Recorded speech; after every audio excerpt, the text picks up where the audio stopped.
Haribol, welcome back to For Soul's Sake. Come on in, take a breath, shoes off, soul on.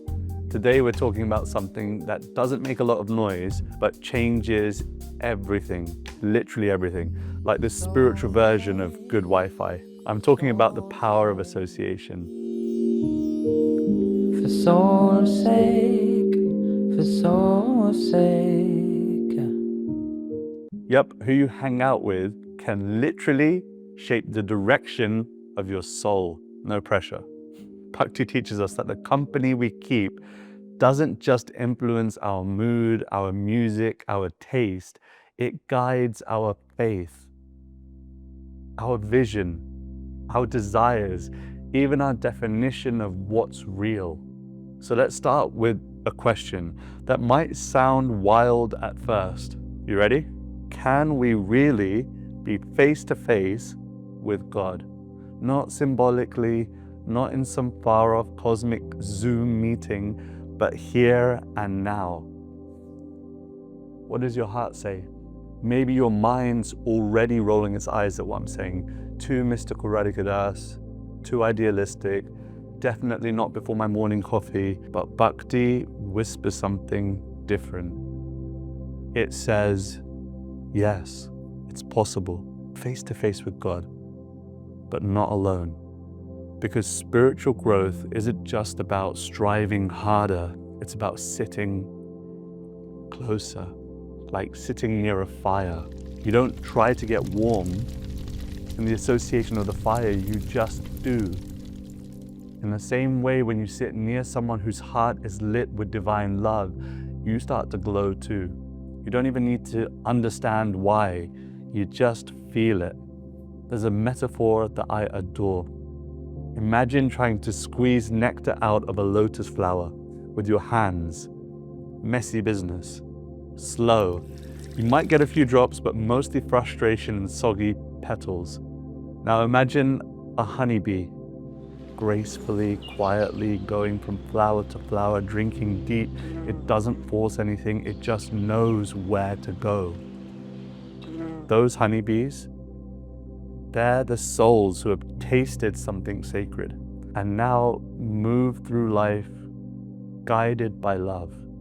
We're not here to imitate them, we're here to walk alongside them, to learn, to serve, to observe, to soften. And in that proximity, we start to feel that sweetness rise in us too. I remember a kirtan some years back, nothing fancy, just a small room, a few souls, a harmonium that had clearly seen some things.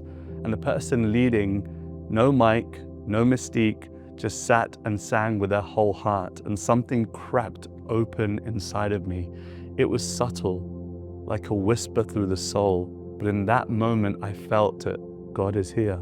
Not in thunder, not in spectacle, but in the silence between the notes almost.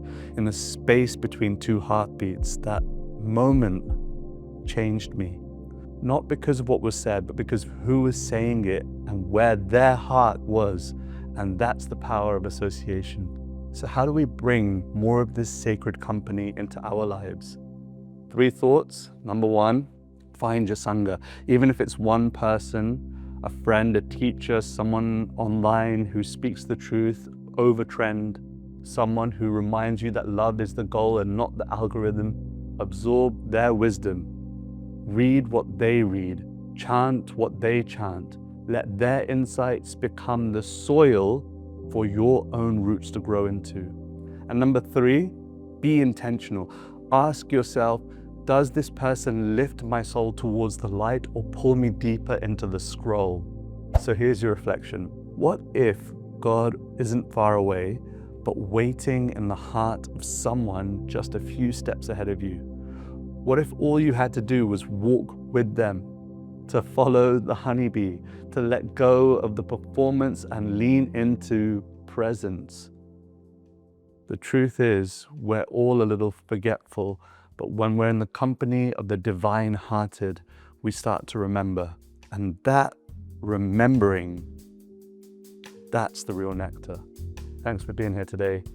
Your showing up means more than you know. And until next time, keep your heart soft, keep your friends sacred, and keep walking towards the love that's been walking toward you all along. Namaste. If you love this podcast, you'll love my interview with Ambika Devi on how art and spirituality can be used to make a difference in this world.